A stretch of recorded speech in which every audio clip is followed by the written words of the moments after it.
This video has been sponsored by Raid Shadow Legends. Hey kids! Today I'm going to tell you a story about 2020 and what a year it was. Australia tried to set itself on fire. Our beloved LeBron James became not very live. And China tried to nuke all of us. So yeah, it was a pleasant year. But then China decided to add new update to MMORPG called The Earth. It was called the coronavirus. It was pretty high level, could spread pretty fast, has high HP, and it's probably going to do a lot of damage for the most players. Coronavirus update just destroyed the whole meta. It straight went to S tier.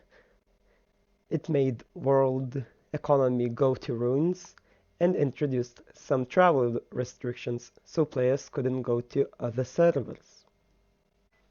Overall, coronavirus update wasn't the most popular among most of the players, especially those who had lower defense stats. So the world's leading scientists decided to develop some kind of weapons. There were some older ones, but the world needed the better ones, so they decided to invent vaccines.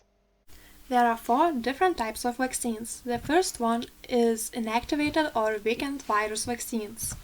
These vaccines use a form of the virus that has been inactivated or weakened, so it does not cause disease but still generates an immune response. These vaccines are created by growing viruses in dishes of cells or even inside fertilized chicken eggs. In order for viruses to grow, they are given various proteins and buffers which accelerate their growth. Once this process is completed, viruses must be isolated, purified, and inactivated. Inactivation of a virus is done by heat. Occasionally, inactivation is done with chemicals such as formalin. The advantages of this type of vaccine are that it creates a strong immune response. It is a well-established technology. It is easy to manufacture and the immune response involves B and T cells. However, these vaccines have their disadvantages such as sensitivity for temperature and the requirement of booster shots. The second type of vaccines is protein-based vaccines, which use harmless fragments of proteins or protein shells that mimic the COVID-19 virus to safely generate an immune response.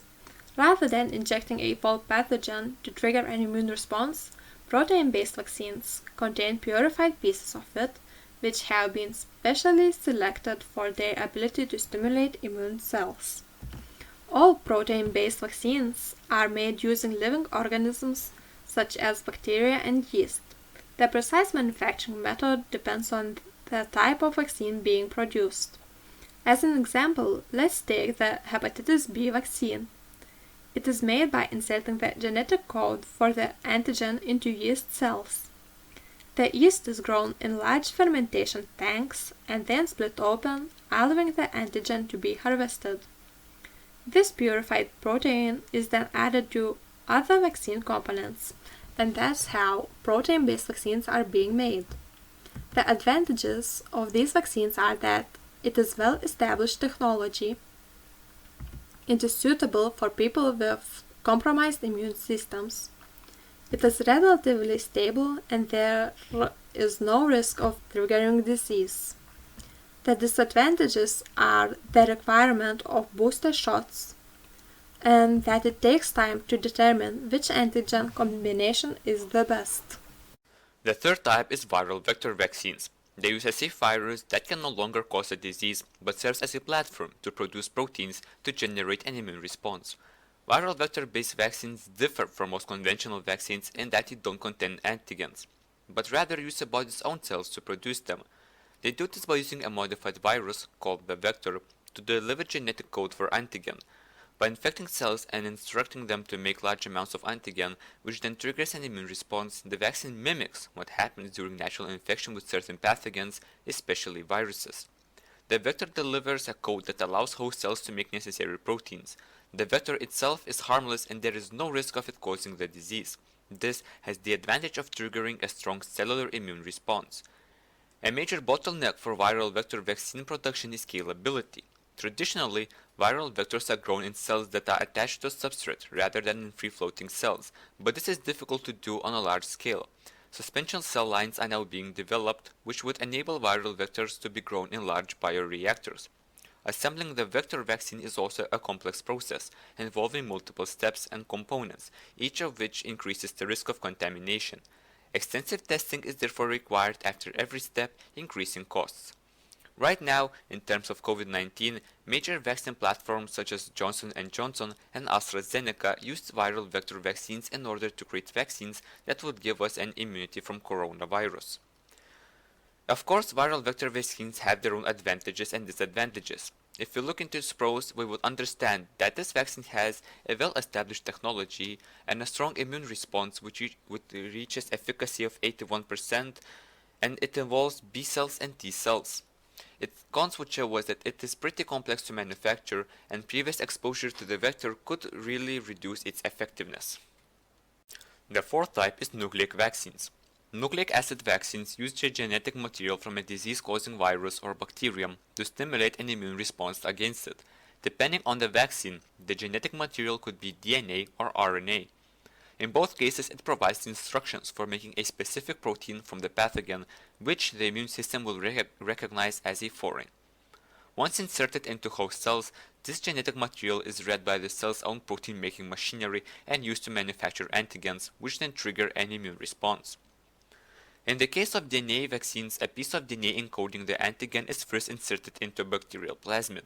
DNA plasmids carrying the antigen are usually injected into the muscle from which they reach the host cells. This is an essential step because the machinery which enables the antigen to be translated into protein is located inside cells. RNA vaccines encode the antigen of interest in messenger RNA. Because of its transitory nature, there is zero risk of it integrating with our own genetic material. The RNA can be injected by itself, encapsulated with the nanoparticles, or driven into cells using same techniques that are being developed for DNA vaccines. Once the DNA or RNA is inside the cell and starts producing antigens, these are then displayed on its surface where they can be detected by the immune system, triggering a response. Both DNA and RNA vaccines are relatively easy to produce, but the manufacturing process differs slightly between them. Once the DNA encoding the antigen has been chemically synthesized, it is inserted into a bacterial plasmid with the help of a specific enzyme. It is a pretty straightforward procedure. Multiple copies of the plasmid are then produced within giant vats of rapidly dividing bacteria before being isolated and purified. RNA vaccines are easier to synthesize because this can be done chemically from a template in the lab without the need of any bacteria or cells. Pfizer and Moderna are currently the major vaccine platforms that are creating nucleic vaccines for COVID-19. And of course, its pros would be that it involves an immune response with B and T cells. This immune response has efficacy of 95%. There is zero risk of this vaccine triggering a disease, and they are pretty easy to manufacture. However, a cons would show us that some vaccines require ultra-cold storage that reaches the temperatures of -80 degrees Celsius, and booster shots may be required. All in all, these vaccines have their own differences. Some of them require colder storage, others warmer, some of them have a high efficacy while others have lower. But despite all these differences, we should be grateful, because the situation in the world could be a lot worse if we didn't have these vaccines. That's the end of this video. Really hope you enjoyed. Don't forget to share, like and subscribe. And if you have any comments, put them in the comment section down below. And we'll see you guys again very soon. Later!